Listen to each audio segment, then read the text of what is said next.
El límite posterior será el borde anterior de las vértebras torácicas y los discos intervertebrales. Límite inferior, el músculo diafragma. Y límite superior es un plano inclinado que está formado por la primera vértebra torácica, la primera costilla, la clavícula y el esternón. Primera vértebra torácica, ¿sí? La costilla, la primera costilla, la clavícula y el esternón. Es un plano inclinado, ¿sí? Ese es el límite del mediastino en términos generales. Es este espacio, es esto. Ese mediastino, a su vez, lo voy a dividir en dos, ¿sí? En un mediastino anterior y en un mediastino posterior. ¿Qué encuentro en el mediastino anterior? Voy a encontrar el corazón, voy a encontrar los grandes vasos, ¿sí? El corazón, los grandes vasos, y aquí, detrás del manubrio esternal, todos nosotros ya tenemos una glándula, que esa glándula se llama timo. Ese timo es un órgano endocrino que tiene la función de producir un tipo de glóbulo blanco, ¿verdad? Que se llama linfocito T.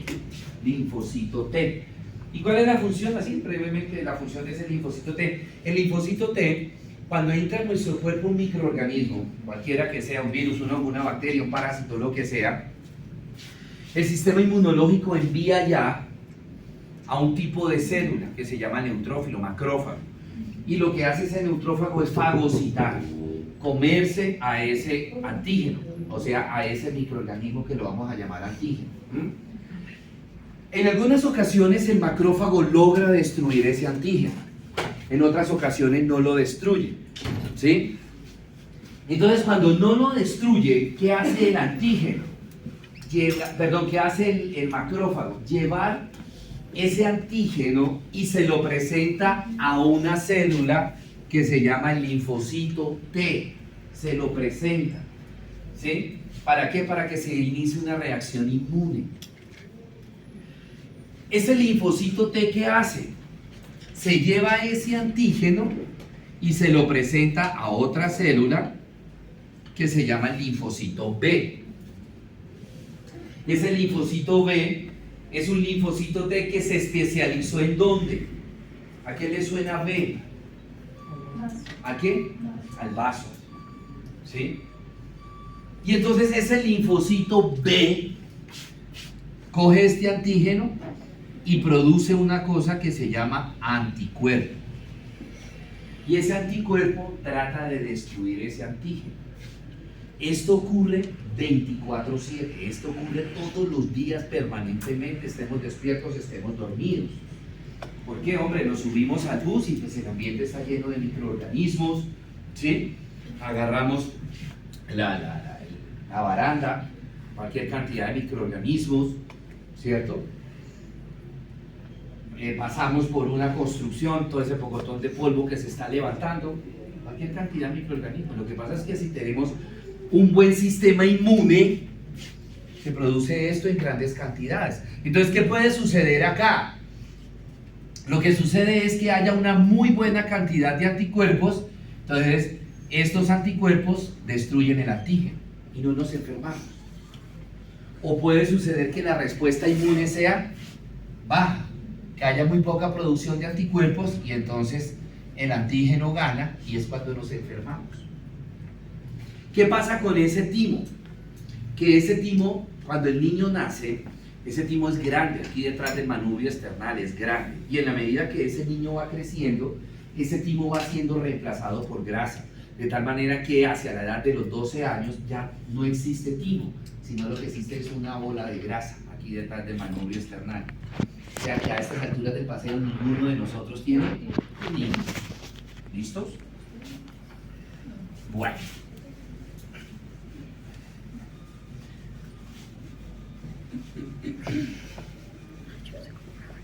Muy bien. Ahorita vamos a ver el corazón y los grandes vasos, ¿cierto? Entonces, perdón, voy a dibujar un corazón.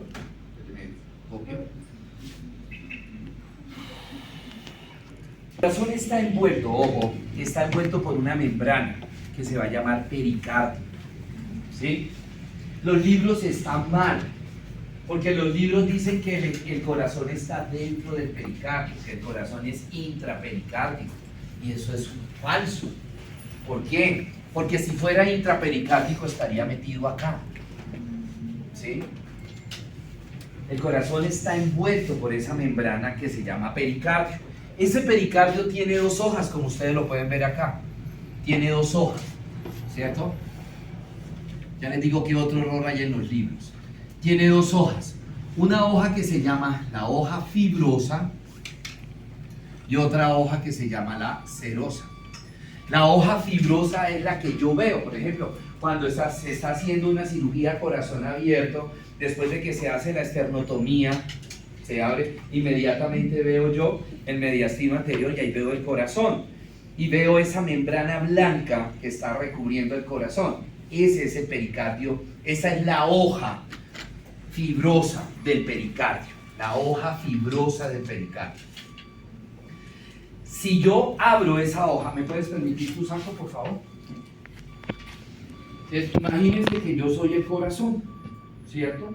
Entonces viene, miremos aquí el saco, viene una parte gris y una parte blanca, sucia, digo blanca. Entonces viene el pericardio, ¡pum! Se pegó, miren, esta parte se pegó al corazón. Esta es la hoja serosa. Cuando llega esa hoja serosa a los grandes vasos que estarían acá arriba, mire lo que hace ese pericardio. Se repliega. Y esta es la hoja ¿qué? Serosa. La serosa es la que está pegada al corazón. La hoja fibrosa, que es la que yo veo. Ustedes están viendo ahí la hoja fibrosa. Y este espacio que está entre la hoja serosa y la hoja fibrosa, ¿cuál será? Este, que se llama el espacio pericárdico. Y ese espacio pericárdico contiene un líquido que se llama líquido pericárdico. Ese líquido pericárdico es un líquido que está rico en electrolitos, en proteínas y elementos. ¿Para qué? Para el correcto funcionamiento del corazón. Ahora sí entienden por qué los libros están mal diciendo que el corazón es intrapericárdico, porque el corazón no estaba dentro del pericardio, estaba envuelto por el pericardio. Primer error que ustedes ven en los libros. Segundo error que ven en los libros, dicen pericardio seroso y pericardio fibroso. ¿Cuántos pericardios serían ahí? Pericardio seroso, pericardio fibroso. ¿Cuántos pericardios serían? ¿Y cuántos pericardios realmente tenemos nosotros? Uno. Entonces por eso se habla de hoja o lámina fibrosa del pericardio y la lámina serosa del pericardio. Lo mismo sucede con el peritoneo. Y eso es algo que la Gold Standard le ha escrito hijo de mil pesos a todos los libros, a las editoriales, que por favor no coloquen pericardio seroso y pericardio fibroso, sino hoja serosa, hoja fibrosa del pericardio. ¿Sí? Ahora, esta hoja serosa a su vez se divide en dos, ¿sí? Tiene una parte visceral y una parte parietal. La parte parietal de la lámina serosa se une con el pericardio, con la hoja fibrosa. Y la que realmente está pegada al corazón es la hoja visceral. La hoja visceral. Ustedes de repente van a entrar a cirugía, me permiten nuevamente, que pena contigo. Van a entrar a cirugía de cardio, de cirugía de corazón abierto. ¿Sí? Entonces, esto sería la hoja ¿qué? Visceral. La hoja visceral de la lámina serosa del pericardio. Y si pudiéramos separar acá, estaría la parte parietal, ¿Qué es lo que estoy viendo yo acá? ¿Estoy viendo la parte parietal o estoy viendo ya la lámina fibrosa? La fibrosa. La fibrosa, ¿por qué? Porque se pega, la parte parietal se pega muy bien a la parte fibrosa. Entonces realmente cuando se hace la esternotomía, lo que está viendo uno es ¿qué? La lámina fibrosa. Y la que está pegada al corazón es la visceral, la lámina visceral. ¿Correcto? Y lo mismo vamos a ver cuando veamos peritoneo. ¿Sí? Lo mismo sucede. Gracias. Muy bien. El corazón, pues nosotros hemos leído que el corazón le llaman la bomba, porque ella tiene la función de bombear la sangre a todo el cuerpo. ¿Sí? Que después miraremos la circulación mayor y menor. El corazón está formado por dos tipos de cavidades. Dos tipos de cavidades. Dos cavidades superiores pequeñas que se llaman aurículas y dos cavidades pequeñas, perdón, dos cavidades grandes que se llaman ventrículos.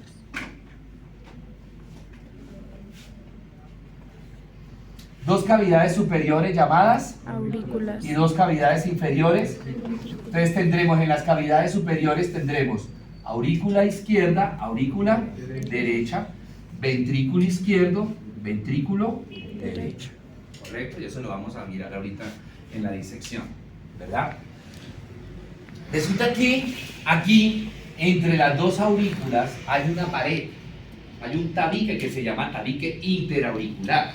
Ese tabique interauricular tiene la función de separar las dos aurículas, separarlas, ¿sí? Para que quede aurícula ¿qué? Y aurícula ¿qué? derecha. Aurícula izquierda, aurícula derecha. Pero esto es muy bonito ver ese proceso. Resulta que cuando el bebé se está formando, ¿sí? Hay una capa germinativa que se llama mesoblasto, que está en la mitad, ¿sí? En la tercera semana de gestación es el disco trilaminar. Entonces esto se llama ectoblasto, esto se llama mesoblasto y esto se llama endoblasto. De aquí comienza a haber una proliferación de células y se forma como un manojo de células en la medida que esa proliferación de células mesoblásticas van de la región caudal a la región cefálica, van así, van creciendo así, así, así, así. Cuando esas células mesoblásticas llegan a la altura del tórax, un manojito de células se desprende, ¿sí? Se desprende, entonces viene el mesoblasto y se desprendió acá un acúmulo de células, ¿sí? Se desprendieron. Y sigue el mesoblasto creciendo porque tiene que llegar ¿a dónde? A la región del cuello. Este manojito de células mesoblásticas se va a llamar área cardiógena. Y ahí adivine qué se va a formar en esa área cardiógena. Pero este es un acúmulo así compacto de células, ¿sí? Inmediatamente se desprendió ese acúmulo de células, ¿sí? De ese mesoblasto que se llama notocorda, ese que va creciendo se llama notocorda. Viene este acúmulo de células así. Y resulta que una vez que se formó esta área cardiógena, unas células del interior sufren apoptosis, se mueren. ¿Y queda un qué? ¿Queda un qué? No. Un tubo. Eso se llama tubo cardíaco. Y ese tubo cardíaco el día 21 de gestación, o sea, finalizando la tercera semana de gestación, ya comienza a latir. Pero ese tubo cardíaco es así. Esto se va a llamar bulbo arterial, esto se va a llamar ventrículo, esto se va a llamar aurícula. Entonces ella inmediatamente, yo hice eso y miró el celular, dijo, no, yo no grabo esa brutalidad que acaba de decir el Cucho, porque hasta donde yo sé los ventrículos, ¿dónde están? Abajo. Y el Cucho me acaba de decir que está en la mitad. El viejito está hipoglicémico. ¿Qué sucede? En la cuarta semana de gestación, cuando se empieza a formar el sistema nervioso por esta capa germinativa, la placa ectoblástica, la lámina basal del ectoblasto, hay una proliferación acá grande de esas células ectoblásticas y hacen que esa cabeza del embrión crezca mucho. Si ustedes miran en el embarazo, uno es cabezón. Y más si lo miramos el feto en las primeras semanas de gestación. ¿Sí?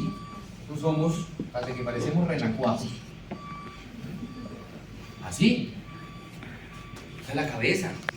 Y aquí está esta vaina de ectoblasto. Entonces, esto hace en la tercera semana de gestación el embrión es derechito. Segunda y tercera semana de gestación el embrión es derechito. Como se prolifera acá muchas células, ectoblástico le pesa la cabeza al embrión. Entonces se produce, iniciando la cuarta semana de gestación, se produce una cosa que se llama plegamiento cefalocaudal.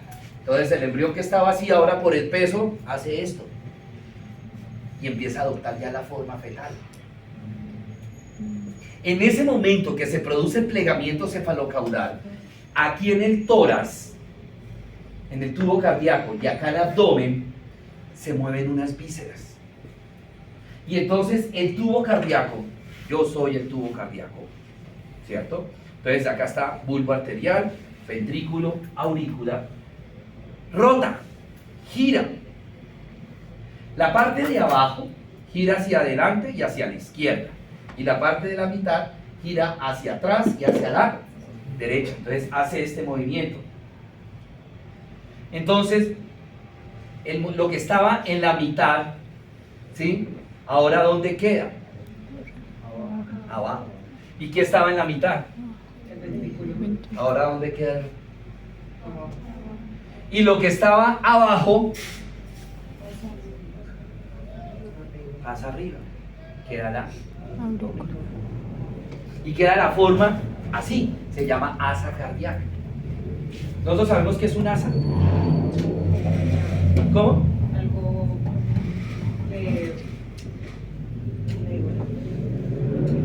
no sé cómo explicar. Dame un ejemplo de asa. Todos los días la agarra usted. El asa. También. Esperemos con la segunda. La oreja del pocillo. Eso es un asa. Y el corazón adopta esta forma. Se llama asa cardíaca. ¿Sí? Resulta que cuando el corazón... Voy a borrar esto. ¿Cuántos ventrículos dijimos que habían? 2. Uno. Ahí. Y acá, aurícula. 1. Una aurícula, un ventrículo. Entonces, cuando ya se formó el asa cardíaca, aquí aparece una almohadilla, una bolita, una elevación, como un cojincito de tejido endocárdico. ¿Sí? Ahí en toda la mitad, entre lo que va a ser la separación de la aurícula con el ventrículo. ¿Verdad? Y entonces aquí en la pared de acá arriba, empieza a aparecer un tejido endocárdico. Imaginémonos que esto está arriba y allá es acá. Allá en el ventanal es la almohadilla subendocárdica. Entonces comienza de aquí a salir un tejido buscando la almohadilla subendocárdica. ¿Para qué? ¿Para ir qué?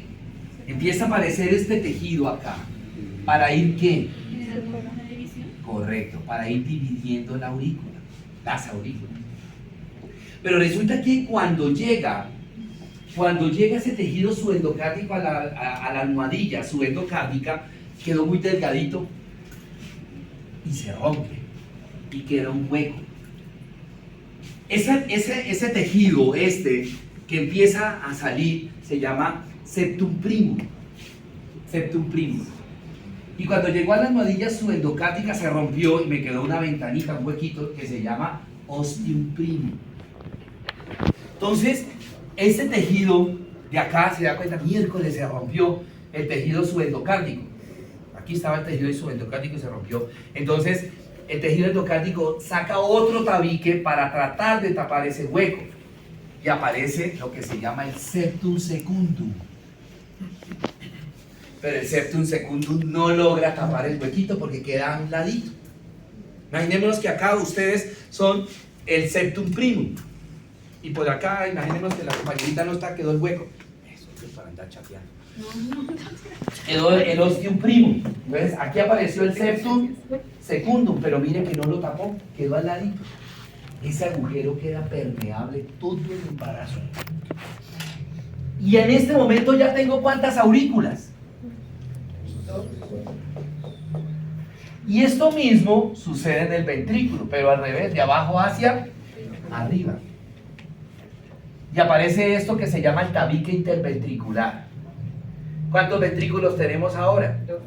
Y le sucede lo mismo, el tabique interventricular se rompe. Es decir, durante todo el embarazo, en el niño hay dos agujeros a nivel del corazón. Uno, el ostium primum, que ya no lo vamos a llamar ostium primum, sino agujero oval. Y otro que es el agujero interventricular. La pregunta del millón es, su merced que está chateando, yo se lo guardo porque hay mucho ladrón por acá ahorita. La pregunta del millón es, ¿por qué si el niño tiene estos dos agujeros, que está pasando sangre de la aurícula izquierda a la aurícula derecha y del ventrículo izquierdo al ventrículo derecho, ¿por qué el niño no viene con problemas en el corazón? What the reason? Berlitz Level 2. Y ahora le van a meter alemán.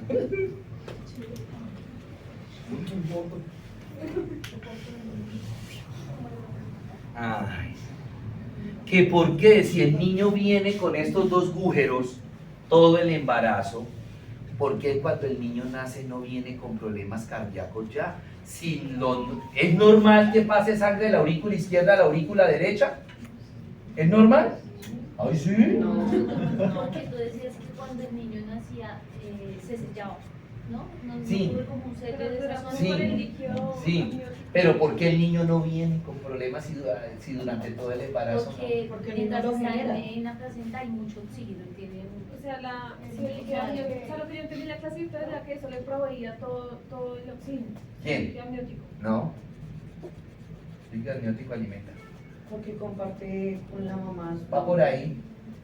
Que sí lo dijo en la clasita. Porque cuando el niño está en la vida intrauterina, por sus arterias y sus venas solo viaja sangre con altas concentraciones de oxígeno, porque la placenta se encarga de filtrar la sangre. Entonces por eso el niño no viene con problemas. Porque aquí va a haber sangre que con altas concentraciones de oxígeno, acá también, aquí también. Es decir, no hay variación de presión. Entonces, ¿qué, señora? Chao. Ah. Y entonces, ¿por qué hay niños que nacen sufriendo el corazón? Depende de cuál es el problema del corazón, porque esta es una de las causales. Pero, ¿qué es lo normal? Entonces, tan pronto el niño nace y el niño respira o el niño llora, inmediatamente hay intercambio ¿de qué? De gases. Y entonces ya empieza a haber variaciones de presiones en los vasos sanguíneos. O sea que ya por las arterias va a ir sangre con altas concentraciones de oxígeno y en las venas sangre con alta concentración de dióxido de carbono. Esa variación de presiones hace que el septum secundum se le pegue al septum primum y me tape el agujero oval. Y en ese momento ya no hay agujero, sino una membrana y se va a llamar la fosa oval. Que eso se ve en el corazón, la fosa oval. Hay niños que al nacer no se les cierra ninguno de los dos agujeros, ni el agujero oval ni el interventricular, y vienen con unas patologías que se llaman, unas patologías congénitas que se llaman la CIA, comunicación interauricular, o la CIB, comunicación interventricular. Se espera un tiempito después de que el niño nace a ver si se le cierran, y si no se cierra hay que operarlo. ¿Por qué? Porque eso le puede generar al niño soplos cardíacos, cardiomegalia, le puede generar hipertensión pulmonar y el niño se puede morir. ¿Correcto? Bueno. Listo. Entonces es el tabique interventricular. ¿Listos? Bueno. Lo normal que es que la sangre pase de una cavidad auricular a una cavidad ventricular. Para eso, en el corazón hay unas válvulas, ¿sí?, que permiten el paso de la sangre de una cavidad a la otra. Y esas válvulas son las válvulas cardíacas. Sí. Entonces, nosotros tenemos dos tipos de válvulas. Las válvulas auriculoventriculares y las válvulas semilunares. Válvulas auriculoventriculares, ¿dónde creen ustedes que estarán esas válvulas? Auriculoventriculares. Entre las aurículas y los ventrículos. Entonces, entre la aurícula izquierda y el ventrículo izquierdo tendré una válvula que se llama la válvula mitral.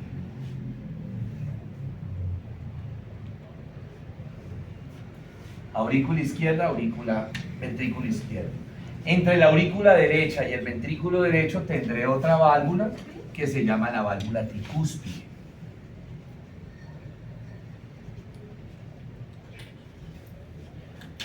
Las válvulas son como ustedes han visto en las películas o de pronto han entrado en hospitales, las válvulas las puertas de urgencia, las puertas de quirófano, que son ¿cuántas compuertas son? Dos.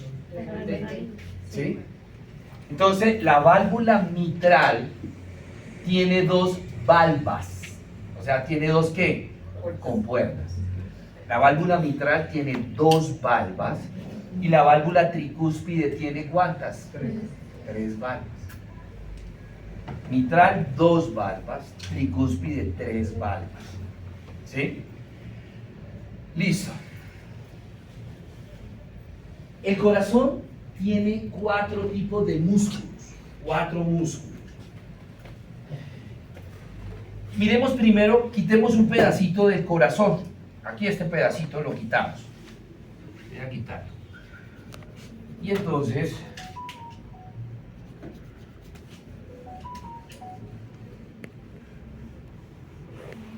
lo agrando acá. Y acá veo tres capas.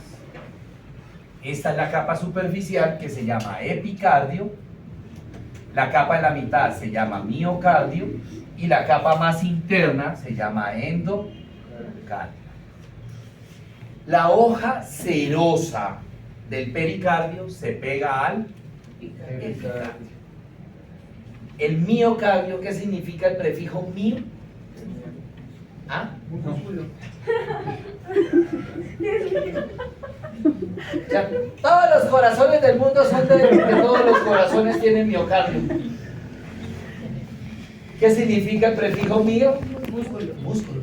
Este es el primer músculo que tiene el corazón, el miocardio. Es la capa más gruesa que tiene el corazón, lo veo en el ventrículo. De los cuatro músculos que tiene el corazón, tres están en el ventrículo y uno en las aurículas. El primer músculo, el miocardio. El miocardio. ¿Sí? Todo esto es miocardio. El tabique interventricular es miocardio. Todo es miocardio. ¿Correcto? Un segundo grupo de músculos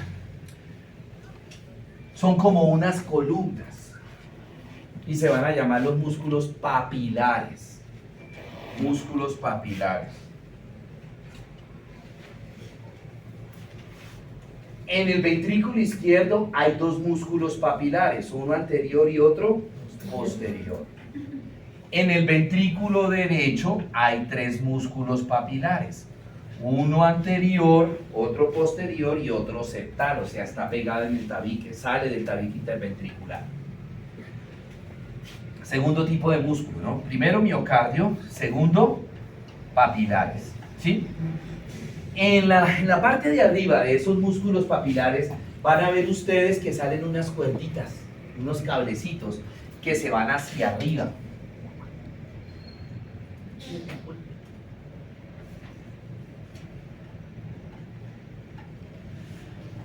Esas cuerditas se llaman las cuerdas tendinosas. Cuerdas tendinosas. Y esas cuerdas tendinosas se unen arriba y me van a formar las valvas de las válvulas auriculoventriculares, las compuertas. ¿Cuántas valvas dijimos que tenía la válvula mitral? Dos. ¿Cuántos músculos papilares hay? ¿Por qué? Porque recuerden que de los músculos papilares salen las cuerdas tendinosas y las cuerdas tendinosas arriba me forman las valvas de las válvulas auriculo-ventriculares. ¿Cuántas valvas tiene la válvula tricúspide? ¿Cuántos músculos papilares tiene? ¿Cuál es la función de esas cuerdas tendinosas? Pues mover las valvas. Entonces, las cuerdas tendinosas son las que encargadas de abrir las valvas para abrir la válvula cardíaca y que pase la sangre de una cavidad a la otra. Y segundo, evitan esto, que la valva se regurgite hacia la aurícula. Ellas regulan el movimiento. Entonces, la cuerda tendinosa ala hacia abajo la valva, se abrió la válvula, luego se relaja la cuerda tendinosa y se cierra la válvula. Y además de eso controla que la válvula no haga esto, que se abra hacia arriba. ¿Sí? Miren la importancia de esas válvulas. ¿Eso puede pasar? No. No pasa. Muy bien. Cuerdas tendinosas, ya están las valvas, listo. Tenemos ya dos músculos de miocardio, músculos papilares. En el endocardio hay otros músculos que parecen como unos tubitos, parecen como una malla, unos tubitos. Esos músculos se llaman músculos trabeculares. O en algunos libros los llaman trabéculas carnosas, es lo mismo, pero eso no dice más que todo músculos trabeculares. ¿Sí? Listo, tenemos los tres músculos ya en el ventrículo: miocardio, papilar y músculos trabeculares. El cuarto músculo está en las aurículas. ¿Sí? Resulta que en las aurículas, acuérdense que el corazón de nosotros no está vertical, no es un corazón en gota, sino que está inclinado. ¿Se acuerdan la rotación? Hace que el corazón se incline. La punta del corazón se vaya hacia la izquierda y se meta en el pulmón. Entonces el corazón queda aquí, así, ¿cierto? Entonces, la puntica de las aurículas, que se van a llamar auriculillas, o también la podemos llamar orejuelas, van a quedar mirando ¿hacia dónde? Hacia abajo. ¿Sí? Y hay peligro de que la sangre se represe acá. Entonces, en las aurículas hay unos músculos muy parecidos a las trabeculares que se llaman los músculos pectíneos. ¿Cuál es la función de esos músculos pectíneos? Aumentar la fuerza de contracción de la auriculilla para empujar la sangre de la auriculilla hacia arriba, ¿sí? La empujan hacia arriba y la sangre entonces pasa por la válvula auriculoventricular y no se queda represada acá. ¿Qué podría pasar si se lesionaran esos músculos pectíneos? ¿Qué podría pasar si se llegaran a lesionar esos músculos pectíneos? Y si se acumula la sangre, ¿qué se formaría? ¿Cómo? Wow, los trombos. Que nosotros duraríamos 2-3 días vivos nada más, ¿cierto? Porque se nos forman trombos dentro del corazón, ¿cierto? Profe, ¿cómo se llamaba la colita de la Auriculilla. Es orejuela o auriculilla, cualquiera de los dos nombres pueden usar, que está bien. Listo. Muy bien. Ahora, tenemos en la base del corazón, aquí arriba, unas cosas que se llaman los grandes vasos. ¿Sí? Entonces,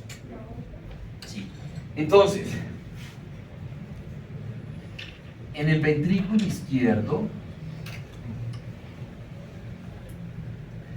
me van a hacer una arteria que se llama la arteria aorta, en el ventrículo izquierdo, ¿verdad? El número 14. ¿Se acuerdan lo que yo siempre le he dicho? ¿Cuál es la definición de arteria? ¿Cómo, señora? Es un vaso sanguíneo que gire, nace en el corazón, o se está ¿qué? Alejando del corazón. Entonces, en el ventrículo izquierdo nace la arteria aorta. La arteria aorta tan pronto nace, hace esto. Y se va hacia atrás. Y se va hacia atrás del corazón, para el mediastino posterior. ¿Sí? Tan pronto nace la aorta, en el ventrículo izquierdo, me da dos vasos sanguíneos, que se van a llamar las arterias coronarias. El corazón, a través de la aorta, lleva la sangre a todo el cuerpo, circulación mayor. ¿Sí? Pero ¿y quién le da la sangre al corazón? Es él mismo, a través de las arterias coronarias. Entonces nacieron las coronarias, ¿sí? Chan, coronaria izquierda, coronaria derecha, y esas coronarias comienzan a ramificarse. ¿Sí? La coronaria izquierda me va a dar la arteria marginal, me va a dar la arteria circunfleja, la interventricular anterior. La coronaria derecha me va a dar la nodal, me va a dar la septal, me va a dar la circunfleja, la interventricular posterior, y cada una de estas ramas se va a ir ramificando cada vez más, en ramas más pequeñas, hasta que se me arma una red, una malla que está cubriendo todo el corazón, pues para darle la sangre al corazón, al miocardio, para que ese corazón funcione bien. En algunas ocasiones, esas coronarias o sus ramas, alguna de sus ramas, se puede tapar, ya sea por un trombo o ya sea por una placa de grasa, un ateroma. ¿Sí? Y pues ya no le va a llegar la misma sangre a esa parte del miocardio, porque si hay una obstrucción, ya sea parcial o total, ¿sí? Ya no le va a llegar buena sangre al miocardio, y es cuando aparece, por ejemplo, si es una obstrucción parcial, aparece una enfermedad que se llama angina de pecho. Profe, ¿en ese caso se puede poner el stent? Y si la obstrucción es total, se llama infarto. Entonces, cuando el paciente empieza a tener esos síntomas de precordialgia, pues le hacen un montón de exámenes, que no sé qué, y le hacen un Doppler. Y entonces ahí identifica que tiene tantas arterias tapadas parcialmente en tanto por ciento. Entonces, cuando la obstrucción es parcial, se puede colocar lo que dijo la compañera, un stent, ¿sí? Que es, aquí está el vaso y está tapado, meten una cosa que hace eso. El stent abre, dilata el vaso sanguíneo. ¿Para qué? Pues para que le llegue buena sangre al miocardio. Acuérdense que este miocardio estaba tapado, imaginémonos así, estaba tapado por grasa o por un coágulo, ¿verdad? Entonces lo que hacen al introducir el stent es que haga el stent esto. Me dilató más el vaso y mire, la luz del vaso se aumentó, entonces le va a llegar buen oxígeno a ese miocardio y le vamos a evitar el infarto al paciente. Ahora, cuando la obstrucción es total, ¿no? Está completamente tapado de grasa esa coronaria o esa colateral, ya no nos sirve el stent. Y entonces cuando hay que hacer los bypass, los puentes, entonces hay que sacarle un injerto al paciente por acá y se le coloca ya, ¿sí? Para que aquí está tapado, entonces ya no me sirve el stent, entonces lo que hago es sacar es un injerto, ¿verdad? Y se pone y se hace esto. De aquí para acá no le estaba llegando sangre porque mire la obstrucción. Entonces ahora lo que estoy es recanalizando, estoy desviando la sangre. Entonces pongo el injerto, entonces la sangre llega y se mete por acá, y sigue por ahí. Entonces le evitamos el infarto al paciente. ¿Listo? Bueno. Muy bien. Luego, la coronaria, la aorta ya me dio las coronarias. Entonces ahora me da 3 vasos sanguíneos que ya nosotros por allá los vimos. Los 3 vasos sanguíneos, ¿cierto? Entonces me da primero el tronco braquio cefálico, me da la carótida común izquierda y me da la subclavia izquierda.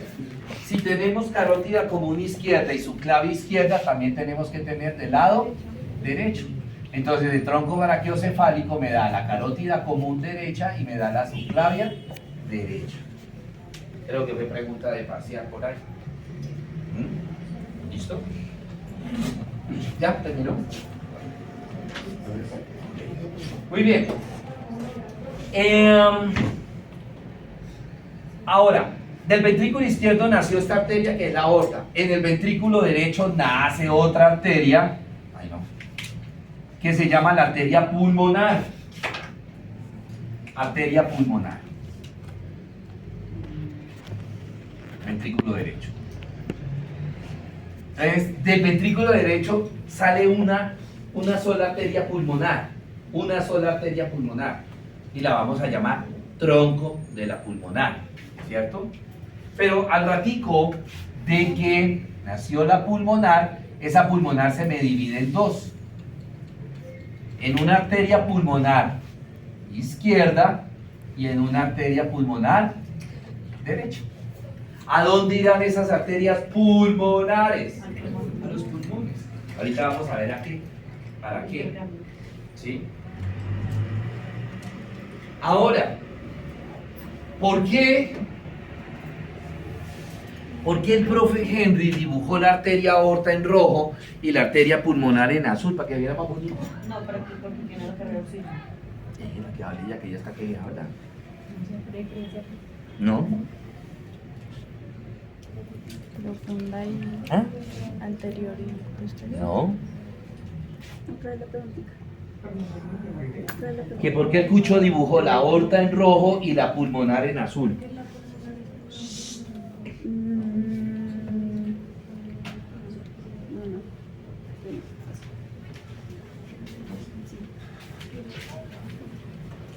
La roja hacia los pulmones, o sea, que sería de todo el calor. Correcto.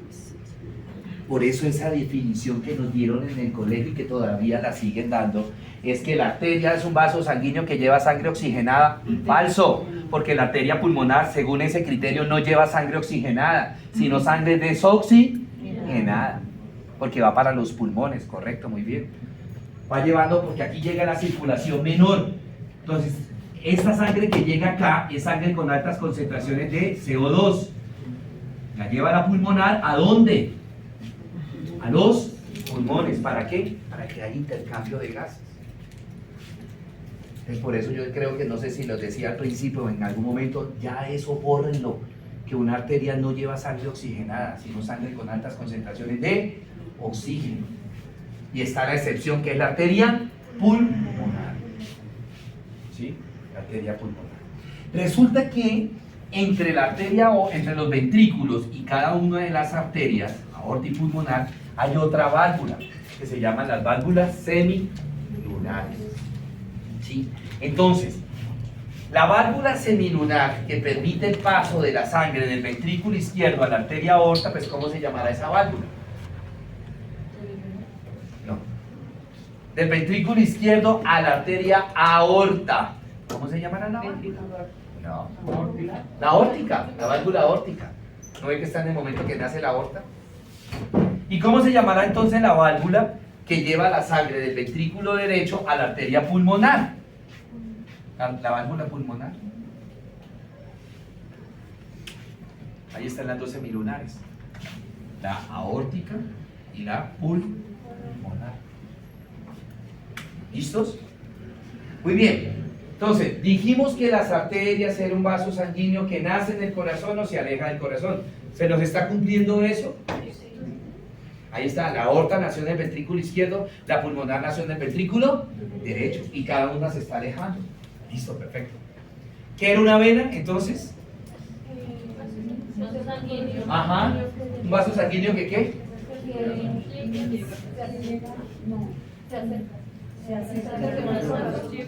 Que se acerca al corazón o llega al corazón.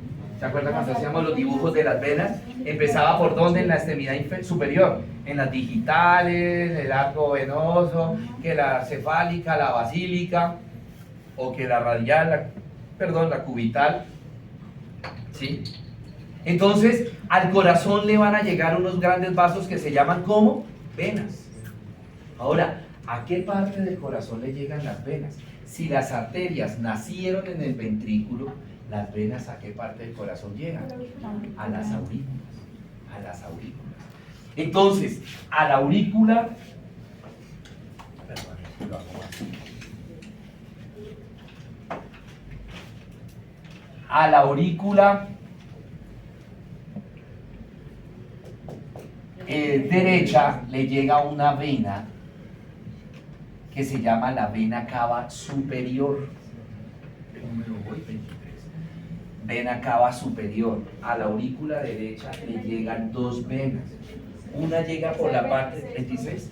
una por la parte de arriba, que se va a llamar la vena cava superior, y otra por la parte de abajo de la aurícula derecha, pues que se va a llamar la vena cava inferior. Cuando veamos abdomen, vemos cómo se forma esa vena cava inferior. ¿Sí? Llegó la aurícula derecha. Vena. O sea que trae ¿qué? Esa vena que trae. Dele con la sangre desoxigenada. Ya quiere infartarme a mí acá. Sangre con altas concentraciones de ¿qué? De dióxido de carbono.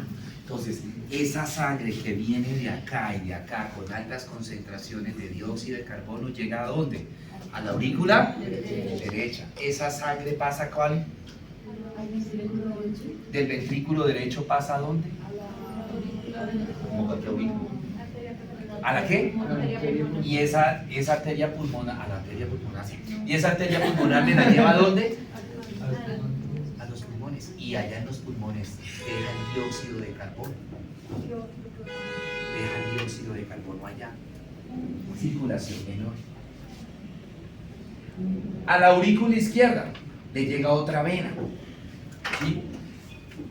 A la aurícula izquierda le llega otra vena.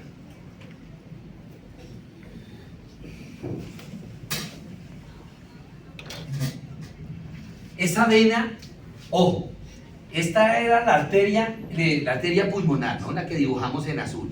Era la arteria pulmonar, ¿cierto? O sea, nació en el corazón y se alejó y llegó ¿hasta dónde? Hasta el pulmón.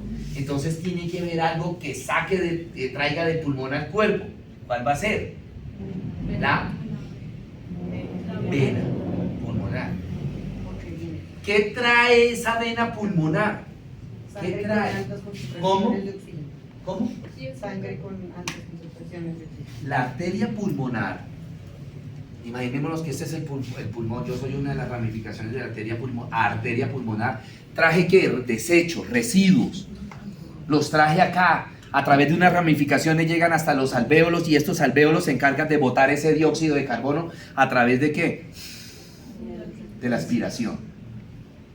Cuando yo inspiro, entonces aquí hay otro vaso que se llama vena pulmonar, unos capilares venosos, recogen ese oxígeno, ¿sí? Vena pulmonar, recogen ese oxígeno y lo van llevando ¿hasta dónde? ¿Qué es este número 1? Aurícula izquierda. ¿Qué? Aurícula izquierda. Aurícula izquierda.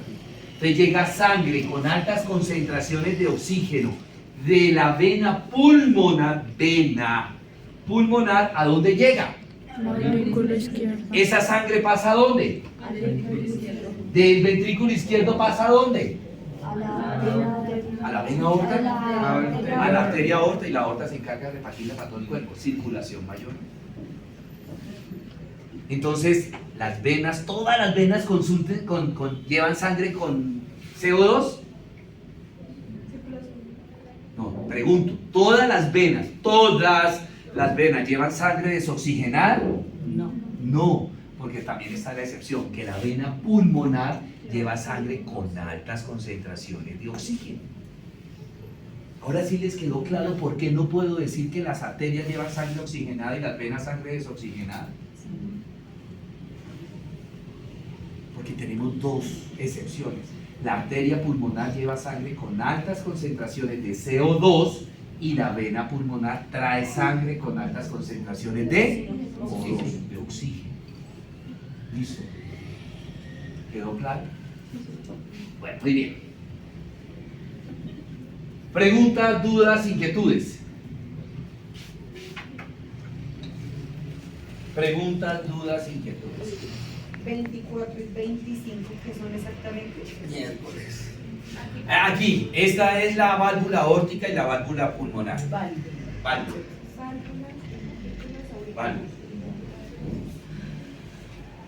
Preguntas, dudas, inquietudes. Señora. ¿Ahí no está quién? El sistema eléctrico del corazón. Bien. Preguntas hasta el momento, chicos.